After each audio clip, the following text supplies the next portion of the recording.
Hello, welcome back. This is Miss V, and today we are getting into lesson 11.2. This is your guided notes 11.2, and now we're going to focus on imperialism in various regions, specifically Africa, Southeast Asia, China, and parts of Latin America, all right, and the Caribbean. So let's go.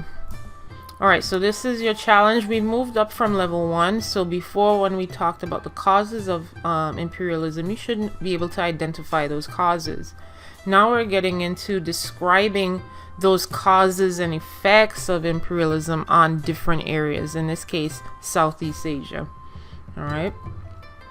So these are your vocabulary words: indirect rule and direct rule. And this is something you're going to hear often, especially for Southeast Asia. Indirect rule is a colonial government which the local rulers are allowed to maintain their positions and authority in their region or in their country, whereas direct rule means that the colonial government has removed the local power and now are replacing them with their own people or their own officials to rule on behalf of the colonizing country, right? So that means like Britain would bring in their officials into a country and making them rule over the local people. That's direct rule. So indirect, they're not in there. Direct is they're directly inside, right? And ruling from inside. All right. So again, as we go through these questions, make sure that you look out for my M&M, right? I Spy. Remember that game of I Spy with my M&Ms? Again, if you're able to capture your M&Ms, make sure that you mark it on your notes that you found the M&M, and you'll get a prize at the end. Okay. Okay, so here we go. Question number 1. By the 19th century, of course, a new phase of Western expansion began in Southeast Asia. In this case, again, European nations started to look towards Asian and African societies for industrial raw materials and new markets for Western manufactured goods. There we go, M&M, right? And they started this scramble for different overseas territory, especially those territories that had the raw materials and had the openness for trade. So that's how imperialism started to spread to places like Southeast Asia, right? So capitalist ventures, or we should say venture capitalists in this case, middle class factory owners and so forth, were looking for materials like rubber, oil, and tin for their manufacturing industries, right? So in order to get these colonies, they had to gain an advantage over the locals, right? So again, this is where they use those 3 C's, but they use them in such a way to really suppress the character, the humanness or the human character of Southeast Asians, okay? And this was called the white man's burden, which we're going to get into here in a minute. So your question for number 2, they use civilization, they Christianize them, and then they use competition or capitalism, and they brought democracy and that type of economic structure to these areas to try to subdue and get control of their natural resources. All right, so that's number 1 and 2. So here is where we're talking about the white man's burden. And this is actually a poem, as you see here, from Rudyard Kipling from 1889. Okay, and just to read it really quickly, this is just a stanza of it. It's a longer poem, but it's very important so that you can see the excuses that were made to suppress the humanity of Southeast Asians and other other ethnic groups that were not European. Okay, so as it says here, take up the white man's burden, send forth the best ye breed. Go bind your sons to exile to serve your captives' need, to wait in heavy harness on flooded folk and wild, your new sought sullen peoples, half devil, half child. So, also you see some information here in the background that kind of coincides with the idea of the white man's burden, right? If you look at Uncle Sam here, he's supposed to represent the United States. And there's another one that's back here. He's supposed to represent Great Britain. I think that's John Bull. And as you see here, they're kind of struggling to get people, right, represented in the baskets towards this, which is liberty and education and civility. And if you actually see here, it would say civilization on the bottom, right?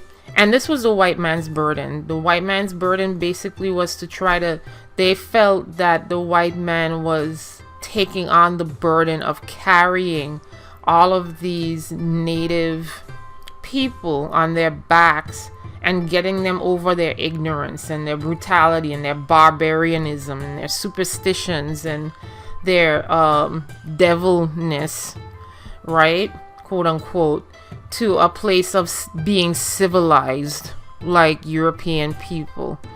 And this was their vice or their excuse as to why they needed to imperialize these nations, so that they can get them over the threshold of being half devil and half child, or ignorant and barbaric and brutal and unaware or uneducated. Okay, all right, so let's continue. So as you see here, this was the 1800s in terms of imperialism, and where certain European countries had colonies.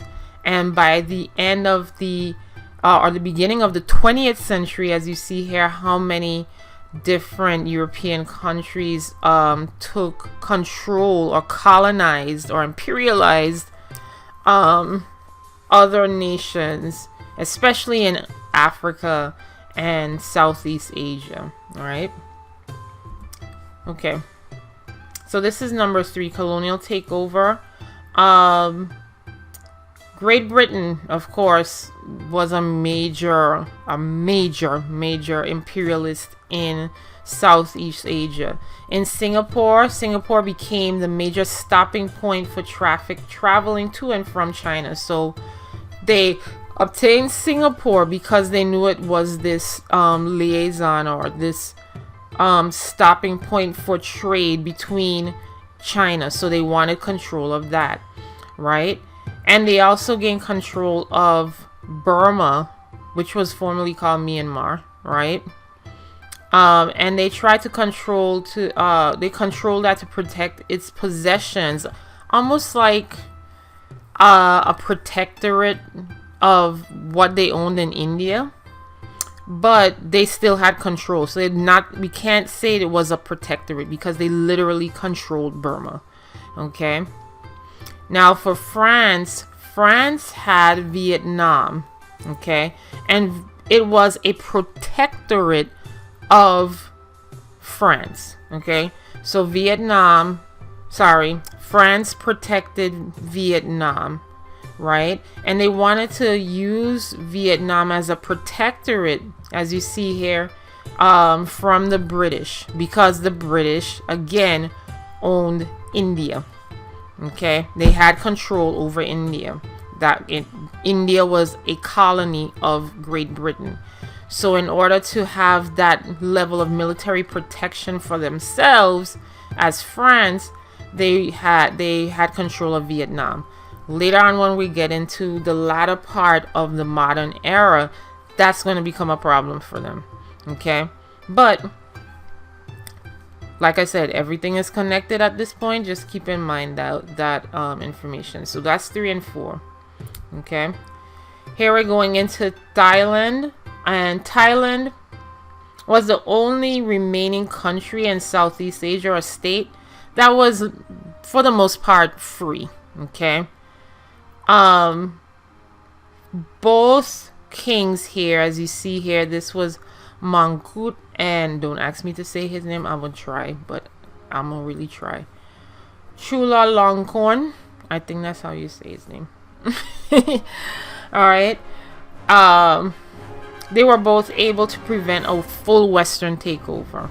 Okay. The reason why they were able to do that was because they both promoted Western learning and maintained a friendly relationship with major European powers, meaning that they probably allowed a lot of the European nations to have open trade ports in Thailand. Okay. Having that sphere of influence. There's your vocabulary word. Okay. So with them allowing them to have that sphere of influence, and also embracing a lot of the Western ideals in their society and really upholding that, the major European powers kind of backed away from having full control over Thailand. Okay, and that's your answer for number 6. So Thailand, because of that, became this independent buffer state, or this this kind of negotiation state between major powers, especially Britain and France. Okay, so they weren't necessarily owned, but now Britain and France kind of were okay terms with Thailand, so they would be able to trade with both nations. Thailand was. Okay, so that's 5 and 6. Siam, which is no longer Siam anymore. Siam. And I'll try to, if you could tell me what the country of Siam is called now, drop it in Edpuzzle. I'll give you some bonus points for that too. But I can't remember off the top of my head what Siam is currently today. But Siam kept its independence, but lost a lot of its territory to European powers. As you see here, this was Siam. A lot of this was French control, Laos, Cambodia. Right, this is Burma, and this is Thailand. Well, parts of Thailand, right? For the most part. Okay. All right, so this is the United States in Southeast Asia. So remember, we asked the question if the United States was imperialist. Well, let's find out. So in 1898, during the Spanish-American War, the U.S. naval forces defeated the Spanish fleet in Manila Bay in the Philippines. Okay, and that was a whole attack from Spain, and you'll find out more about that in U.S. history, right? With the Spanish-American War, Spain, the United States, because they won the war, they were able to get a certain amount of territories under their control. Okay. One of those nation states or countries was the Philippines. William McKinley then turned the Philippines into an American colony. Okay, and because now the Philippines is an American colony, that gave the United States access, and very convenient access, to trade with China. Okay, so not only did they get the Philippines during the Spanish-American War, they also received Puerto Rico and Cuba during the Spanish-American War. Okay, so keep that in mind. So from that time period and on, Puerto Rico would now be considered a colony or territory of the United States. Okay, just like in Puerto Rico, that's in Philippines, the Filipinos did not want to be under American control. Okay, so there was a lot of bloody warfare with the United States, between the United States and the Filipinos. Eventually, the United States defeated those guerrilla forces, or those Filipinos trying to fight against the United States possession of their country. All right, so that's number 7. And here's the Battle of Manila Bay, as we talked about with the Spanish-American War. All right, number 8, 9, and 10. All right, Western powers govern their colonial empires by either direct or indirect rule. So they did one of those things, indirect or direct rule. So their goals was to exploit the natural resources, the raw materials, right? And try to get new markets for their own manufactured goods. So that was their purpose. Again, M&M, right? They were seeking that. That was the main goal, okay? However, to justify why they were trying to come in and exploit, they had to use they're bringing those blessings of civilization, the 3 C's that we're talking about, right, to their subjects, which include a representative government. Okay, however, representative government in this case meaning such as a republic, right? Somewhat democracy, not quite, but a republic. Okay, for the people, by the people. However, many of the Western nations, because they were bringing this ideal of a republic, they also feared the idea that native people are going to attack them because they now know their political rights and privileges. All right. So that's 8, 9, and 10. All right. So many of these colonial powers, we're talking about European nations, they did not want them to develop their own industries, right? Because obviously if they develop their own industries, that would be competition against them, and they would have all the access to their own resources and their own raw materials, right? And their own markets, obviously.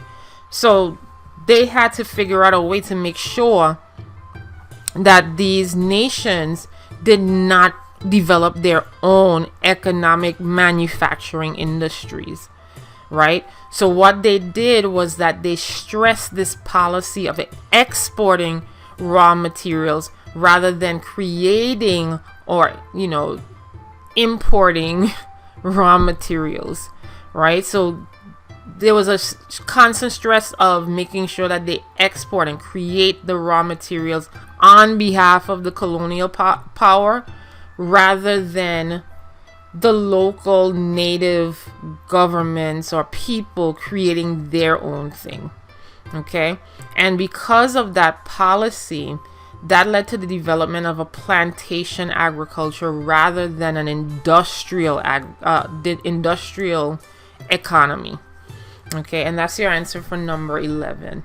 So again, just to rephrase that, many of the colonial powers, they wanted to repress or keep the local groups under control without having them to develop their own industry, because they would be in competition.